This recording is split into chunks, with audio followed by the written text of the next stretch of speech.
Est-ce que tu ressens une boule au ventre dès qu'il s'agit de prendre tes distances avec ta maman? Tu culpabilises de moins l'appeler, tu culpabilises de poser tes limites personnelles. Et le pire, c'est que tu te demandes même si tu es une mauvaise fille parce que tu ressens ce besoin d'éloignement. Alors, tu n'es pas seule. Beaucoup de femmes que j'accompagne dans mon coaching se retrouvent dans la même situation où le besoin d'éloignement a été plus que nécessaire dans leur apprentissage de soi et surtout dans la vie.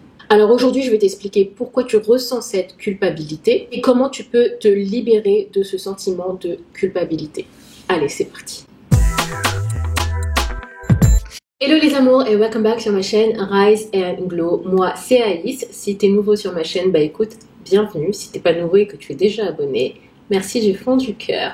J'aide les femmes ambitieuses à se libérer du mode de survie et du poids émotionnel en se reconnectant à leur énergie féminine.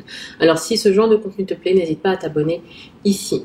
Tu retrouveras également cet épisode sous forme de podcast sur Apple Podcast et Spotify, donc n'hésite pas à noter le podcast sur ces différentes plateformes.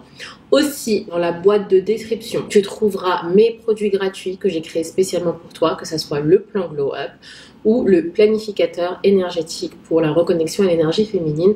Donc n'hésite pas à les consulter, ils sont là pour toi. Today is the day. Aujourd'hui, je shoot la vidéo que j'avais prévu de shooter la semaine dernière, que j'avais shootée et qui avait été annulée. Mais aujourd'hui est le jour où je shoot la vidéo. Donc, sans plus tarder, on va commencer déjà en analysant qu'est-ce qui se passe côté psychologie. Déjà pour comprendre pourquoi on a ce sentiment de culpabilité et surtout d'où ça vient. Moi j'aime bien, vous savez, comprendre les choses pour mieux agir. Parce qu'en général, si on comprend pas les choses, c'est très difficile d'agir en tout cas ou de changer de mode de fonctionnement. Quand j'étais petite, je me souvenais, à chaque fois, je demandais pourquoi. Et j'étais très frustrée quand on n'arrivait pas à répondre à ma question. Donc, c'est pour ça que je commence toujours par le pourquoi pour qu'on puisse justement comprendre. Alors, déjà, ce qu'il faut comprendre, c'est que côté psychologie, la relation mère-fille est très ancrée dans la construction identitaire de l'enfant. Et depuis l'enfance, on va développer en fait une loyauté émotionnelle par rapport à la mère, où on ne va pas vouloir lui faire du mal, on va vouloir la protéger, on va vouloir être là aussi émotionnellement. Et en psychologie, on appelle ça la parentification émotionnelle. C'est quand l'enfant va vraiment développer ce côté émotionnel, fort lien émotionnel avec le parent, et ici, dans ce cas-là, la mère. Que de facto, on a du mal en grandissant à s'autoriser des moments à soi, à s'autoriser des moments où on est loin de sa maman, sans que ce sentiment de culpabilité y ressurgisse. Normal. Parce qu'on a l'impression, indirectement, de la trahir. Parce qu'on n'est plus loyal émotionnellement à sa maman. Sauf que cette culpabilité en soi, elle ne veut pas dire que tu es en train de faire quelque chose de mal. Elle montre juste parfois que tu es en train de sortir d'un certain schéma. C'est ce que je vais expliquer ici dans cette vidéo. Alors, le premier point, c'est que s'éloigner ne veut pas dire que tu rejettes ta maman. Parfois, s'éloigner va aller dans le sens de je m'éloigne pour mieux me retrouver et pour avoir cet alignement à l'intérieur. Parce que, mine de rien, je sens cette dissonance entre quand je suis avec ma maman et quand je ne suis pas avec ma maman. Et cette crise identitaire que j'ai en moi crée ce truc de me dire, mais en fait, il faut que je m'éloigne pour moi me retrouver. Et le truc, c'est ce qu'il faut savoir, c'est que tu peux très bien aimer quelqu'un, et ici ta maman, en ayant quand même une certaine distance avec ta maman. C'est possible, c'est pas impossible. Et de facto, il faut du coup définir qu'est-ce que tu entends par distance, et est-ce que ce que tu entends par distance, c'est la même définition que ta maman va donner de la distance. Est-ce que toi, par exemple, prendre 2 jours par semaine où tu ne vois pas ta maman, est-ce que ta maman ressent la même compréhension de la distance et de se dire non mais en fait moi 1 fois par semaine c'est déjà beaucoup trop, tu vois, et là du coup il y a une dissonance entre les deux et du coup comprendre qu'est-ce que déjà la distance, qu'est-ce que ça signifie la distance pour toi, qu'est-ce que signifie la distance pour ta maman. Le truc, c'est que beaucoup de femmes vont associer l'amour maternel ou l'amour à donner à sa maman avec le besoin constant d'être proche physiquement de leur maman et donc nécessitant cette présence constante physiquement à la personne. Je pense au fait que quand on est petit, on nous dit très souvent oui, faut que tu sois une bonne fille, écoute ta maman, fais comme ta maman elle te dit, comme ça tu seras une bonne fille, comme ça tu seras bénie et comme ça tu n'auras pas de malédiction aussi dans ta vie. Sois obéissante.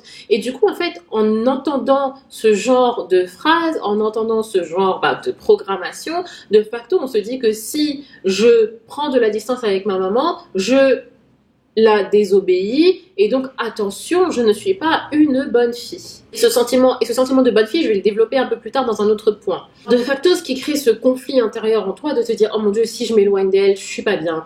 Oh mon Dieu, si je m'éloigne d'elle, elle va mal me juger, elle va mal me comprendre. Oh mon Dieu, si je m'éloigne d'elle, je suis tout simplement une mauvaise personne. Ou elle va croire que je ne l'aime plus. Et c'est un phénomène qui va vraiment être lié du coup à la fusion émotionnelle que tu vas éprouver avec ta maman et de se dire que dès que tu prends de la distance, en fait, tu vas te détacher de cette fusion et que, oh là là, je suis en train de faire quelque chose de grave.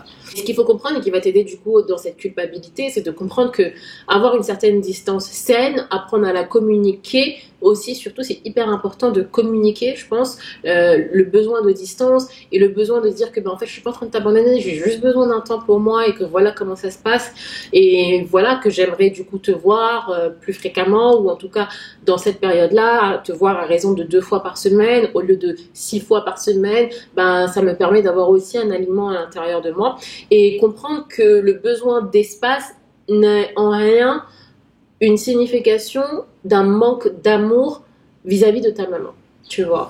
Et c'est vraiment très sain, je trouve, d'avoir une certaine distance et que ça soit même maternelle ou même en couple, parce que ça permet de te retrouver toi à l'écart du bruit, à l'écart de l'environnement et de te reconnecter surtout à ta boussole interne, tu vois, de savoir et d'avoir ce checking à chaque fois avec toi. Hey, comment tu te sens? Hey, comment je suis en train de me sentir en ce moment, tu vois? Est-ce que je suis OK? Est-ce que je suis tout simplement OK? Parce que si tu ne le fais pas pour toi, personne ne va faire ce checking à ta place. Et là, d'ailleurs, je vais vous donner un exemple d'une de mes coachées qui venait de justement avoir un job à l'étranger et très rapidement en fait sa maman la faisait culpabiliser de lui dire voilà maintenant t'es loin, je peux plus profiter de toi, je vieillis, attention mais si je meurs demain je pourrais même pas te voir, tu vois. Et du coup cette culpabilité qui se renforçait aussi avec ma coachée de se sentir mais en fait qu'est-ce que j'ai fait pourtant elle a fait juste que choisir son job et choisir quelque chose qui la plaisait pour son propre épanouissement personnel, mais elle avait du coup cette dualité en elle de se dire il faut que je choisisse soit ma maman, soit moi. Et du coup, on a développé ensemble que répondre par peur, en fait, ça ne solutionnait jamais les problèmes, qu'il fallait déjà comprendre le fonctionnement déjà de sa maman, de pourquoi ces pensées-là, et aussi comprendre l'importance de l'épanouissement de soi. Parce que tôt ou tard, si quelqu'un a fait un choix par rapport à vous et c'est oublié, tôt ou tard, on vous le reprochera. Tôt ou tard, on vous dira, mais j'ai fait tout ça pour toi.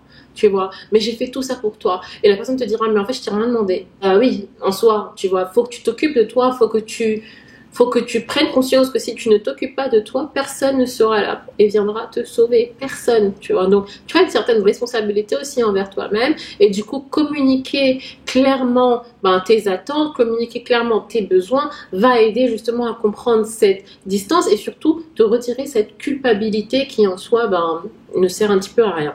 Je t'invite à réserver 30 minutes gratuites avec moi. Si tu as une question, on en parle. Je te donne la solution si j'ai la solution.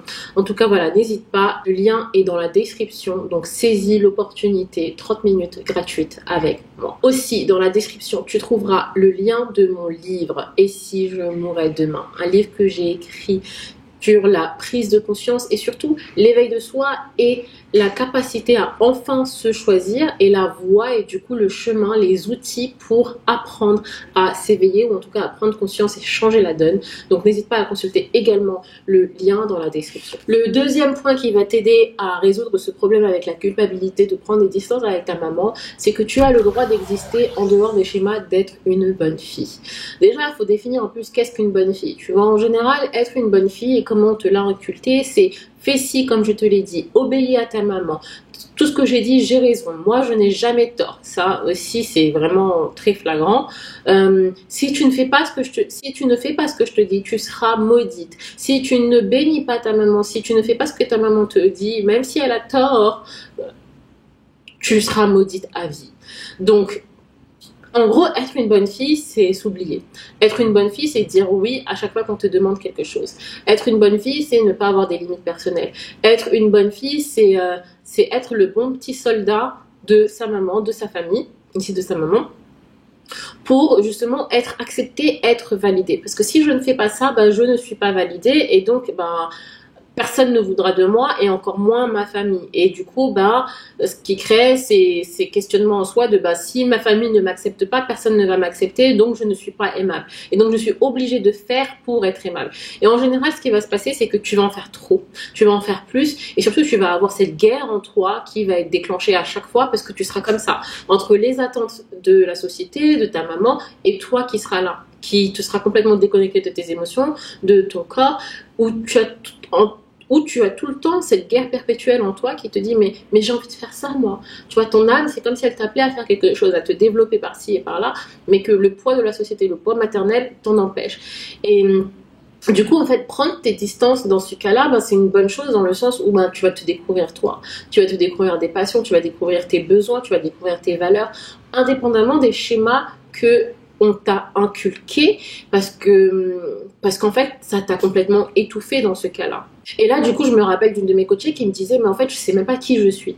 En vrai, je sais même pas ce que je veux parce que j'ai été absorbée par les envies de ma maman. J'ai même fait une profession dans l'idée de sauver ma maman dans le cas où il lui arriverait quelque chose. Parce que voilà, ma maman est tombée gravement malade et du coup, je me suis dit, je veux pas qu'elle tombe malade. Alors, je me suis mise dans une profession de telle sorte que je puisse la sauver. Mais je déteste cette profession. Donc, vous voyez à quel point ça peut aller très loin, ce genre de schéma. Et donc, dès lors qu'on décide de casser ces schémas de bonne fille, en fait, on décide indirectement de se choisir. Et se choisir ne veut pas dire que j'aime moins ma maman. Non, pas du tout. C'est juste que mes choix peuvent coexister avec l'amour maternel que j'ai pour toi. Mais que je décide en tout cas de me choisir et de sortir de ces schémas de il faut que je sois une bonne fille et donc il faut que je plaise à tout le monde. Le truc, c'est que quand tu vas être dans ton énergie féminine, tu vas devoir avoir des limites personnelles. C'est tellement important et c'est ce que je dis à chaque fois dans chacune de mes vidéos parce que les limites personnelles vont être là pour protéger ta véritable essence, pour protéger ton énergie. Parce que si tu ne protèges pas ton énergie, les gens vont en général l'aspirer et tu vas te retrouver drainé. CF, ma dernière photo que j'avais mis dans ma dernière vidéo où vous voyez carrément que je suis sans vie sur la photo parce que voilà, j'ai laissé un mec dans ce cas-là, dans cet exemple-là, aspirer complètement mon énergie. J'avais pas de limite personnelle, bien entendu, sinon c'est pas marrant. Et donc les limites personnelles sont vraiment là pour protéger ton énergie. Hyper important d'en avoir. Et quand on n'a pas, en fait, je suis désolée, mais c'est comme si c'était la serpillère. C'était comme si c'était la serpillère parce que on te trimballe d'un point A à un point B et qu'on se dit elle acceptera de toute façon parce que si elle accepte pas, qu'est-ce qu'elle va faire? Elle fera la guerre contre elle, mais elle finira quand même par accepter. Tu ne veux jamais arriver à ce stade d'être trop prévisible. Tu ne veux jamais arriver à ce stade de les gens ils savent exactement comment tu vas réagir dans une certaine situation. Pourquoi? Parce que du coup tu es une marionnette. T'es tout simplement une marionnette. Et en général, ça, tu vas aussi le ressentir dans l'âge adulte quand tu vas être people pleaser, c'est-à-dire que tu vas faire les choses qui vont aller à l'encontre de toi, la plupart du temps, pour faire plaisir, pour être accepté, pour être validé, pour être aimé, tu vois. Mais c'est jamais en réel, mais c'est jamais réellement authentique à toi. C'est jamais genre, j'en ai vraiment envie, j'ai vraiment envie de faire ça, j'ai vraiment envie d'aller à ce resto, j'ai vraiment envie d'aller à cet event, j'ai vraiment envie de faire plaisir à cette personne parce que j'en ai envie et que c'est authentique à moi. Non. C'est je le fais parce que je sais pas dire non. C'est je le fais parce que si je dis non, je vais être mal perçue. C'est si je ne le fais pas, je le fais parce que si je ne le fais pas, je ne vais pas être aimée et du coup je serai sans amis, je serai toute seule. C'est ça en fait la psychologie qui va se passer derrière. Et du coup là, ce qui va vraiment t'aider à sortir de la culpabilité, c'est que tu as le droit de prendre tes distances, tu as le droit d'être aimé. Il n'y a aucune condition qui devrait être mise en place pour que tu sois aimé ou pour que tu te sentes aimé, surtout vis-à-vis de ta maman, tu vois. Et prendre tes distances ne devrait en rien impacter l'amour inconditionnel que ta maman a envers toi. Parce que de toute façon, le rôle de bonne fille va t'emprisonner dans ces schémas inconscients, dans des schémas où tu forces à t'abandonner toi. Le troisième point qui va t'aider à déculpabiliser de prendre des distances avec ta maman, c'est que parfois prendre ces distances crée une relation beaucoup plus saine avec ta maman. Et là je vais te donner un exemple personnel. Quand j'ai eu mon bac, je suis allée en France. Et avant que j'aille en France, les relations avec ma maman étaient plutôt houleuses. On se disputait pas mal, assez souvent. Mais dès le moment où je suis arrivée en France, nos relations, elles ont été meilleures. C'est-à-dire que à chaque fois qu'il y avait une séparation avec ma maman, mais je pleurais, mais toutes les larmes de mon corps. Et puis même moi, ça me surprenait parce que je me disais qu'on n'était pas aussi proches que ça au point que j'en pleure à ce point-là. Et j'en pleurais. Et ma mère me manquait sérieusement et sincèrement. et je voyais aussi beaucoup ce qu'elle faisait pour nous et pour moi, et du coup beaucoup de reconnaissance aussi par rapport à ça, et surtout que avec la distance, du coup, à chaque fois que on se retrouvait, à chaque fois que l'on passait du temps ensemble, c'était vraiment du temps de qualité, et c'était un temps où j'appréciais vraiment cette relation mère-fille. Donc la distance a vraiment permis de créer cette atmosphère beaucoup plus harmonieuse entre ma mère et moi, et et clairement, et puis ça, cet exemple en plus, je le retrouve aussi avec d'autres personnes qui ont vécu aussi la même chose.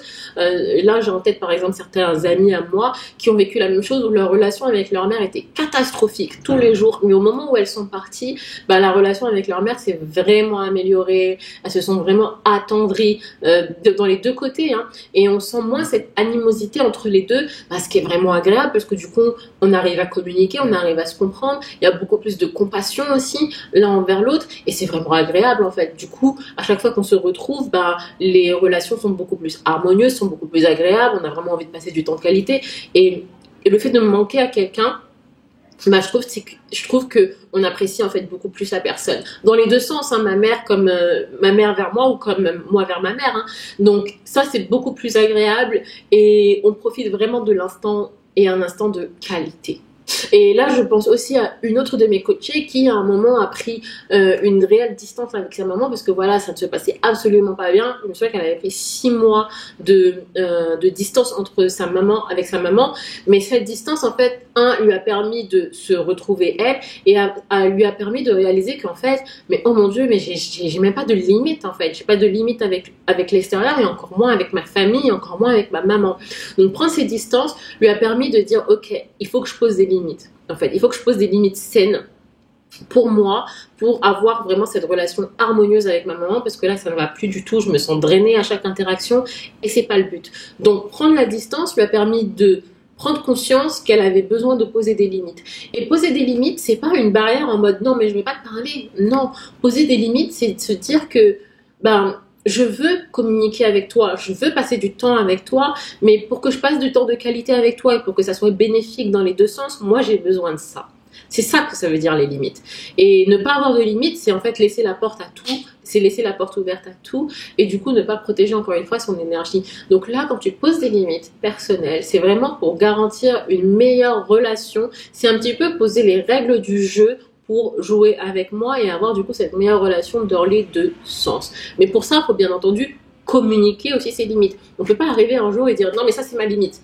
Non, est-ce qu'à un moment tu les as communiquées tes limites? Tu vois, donc communiquer ses limites, ça va se passer aussi d'une certaine façon. Une communication assertive, une communication claire, une communication qui est calme, c'est-à-dire que tu n'as pas besoin de lever le ton en général quand tu poses tes limites, parce que quand tu lèves le ton, c'est comme si tu n'étais pas sûr de tes limites, alors que quand tu parles de manière posée et calme, là en fait tu dis hey, là en fait c'est ça ma limite. Et ma limite en fait n'est pas négociable et voilà ce qui se passe quand ma limite n'est pas respectée, voilà ce qui se passera. Donc vraiment poser des limites saines aide énormément à améliorer les relations interpersonnelles. Donc prendre ses distances pour réaliser qui on est et apprendre à poser des limites, très bénéfique. Si tu es jusque là dans la vidéo, s'il te plaît, mets-moi un petit like et abonne-toi à la chaîne. Ça aide énormément à proposer ce genre de contenu. Également à d'autres femmes qui sont vers le cheminement de la prise de conscience et l'éveil de soi. Donc franchement, ça aide énormément. Donc s'il te plaît, like la vidéo et abonne-toi. L'autre point qui va t'aider à déculpabiliser de prendre tes distances avec ta maman, c'est que en te libérant, en prenant tes distances, tu vas changer l'impact que tu as sur ta lignée. Je m'explique. Si tu décides de prendre tes distances avec ta maman, en général, c'est que tu as besoin de guérir certaines choses en toi. Et c'est très difficile de guérir certaines choses en toi quand on est dans le même environnement qui nous a blessés. De facto. Alors, j'invente rien. Donc quand tu vas prendre tes distances, en général, tu vas commencer à faire ce travail de l'ombre sur toi, ce travail qui est assez douloureux en général, parce qu'on va aller un peu débroussailler tout ce qui se passe dans notre vie, et surtout, comme une de mes coachées me dit, retirer tous les cafards de ces placards. Et pour retirer tous ces cafards de ces placards, il faut être dans un environnement où on va être très souvent solitaire, où on va être très souvent se sentir seul, incomprise aussi, je le vois énormément, et puis je le vois aussi dans ma propre histoire.